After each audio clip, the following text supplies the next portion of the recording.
এবার একটা কথা বলি। রেজলিউশন অফ ভেক্টর যখন আমরা করেছিলাম, তখন আমরা একটা অঙ্ক করেছিলাম, একটা জিনিস বলেছিলাম, তখন আমি স্পেসিফিক্যালি কথাটা বলিনি। ধরো তোমার কাছে একটা ভেক্টর আছে, a x i cap plus A y j cap. A x i cap plus A y j cap, এই ভেক্টরটা তোমার কাছে আছে।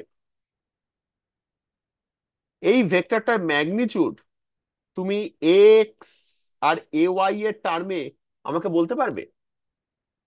এ ভেক্টরটার magnitude in terms of a x আর এ ওয়াই। একটু ভাবো। পারবে, কিন্তু খুব সহজ। এই a is equal to x i plus A y, যদি তুমি কি বুঝতে পারছো? বুঝতে পারছো এক্স অ্যাক্সিস বরাবর এর লেন্থ হচ্ছে এক্স, ওয়াই অ্যাক্সিস বরাবর এর লেন্থ হচ্ছে এ ওয়াই। তাহলে এর ম্যাগনিচিউড কত? বলো। বুঝতে পারছো তো? নিশ্চয়ই এর আশেপাশে ম্যাগনিচিউড। পড়লে হয়ে যাবে। ইউনিট আশে ভেক্টরের যে কোএফিসিয়েন্ট গুলো, সেগুলোকে স্কোয়ার করে অ্যাড করে দিয়ে সেটা যদি আন্ডার রুট নিয়ে নিই, তাহলে আমি ম্যাগনিচিউডটা পেয়ে যাই। আমি এই ভেক্টরটা এক্স অ্যাক্সিসের সাথে কত অ্যাঙ্গেল আছে সেটাও বার করতে পারি, আমি তখন বার করেছিলাম কিন্তু। এই অ্যাঙ্গেলটা হচ্ছে tan inverse of A Y by A X. এটা যদি থিটা হয়, ট্যান থিটা হচ্ছে A Y by A X. এখান থেকে আমরা ট্যান ইনভার্স থিটাটা বলতে পারি tan inverse of A Y by A X, তাই না?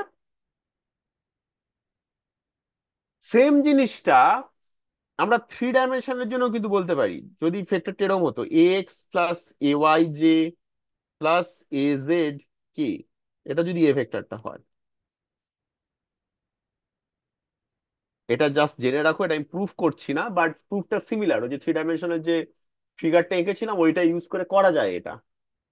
ম্যাগনিটিউড হচ্ছে আবার X square plus A Y square plus A Z square.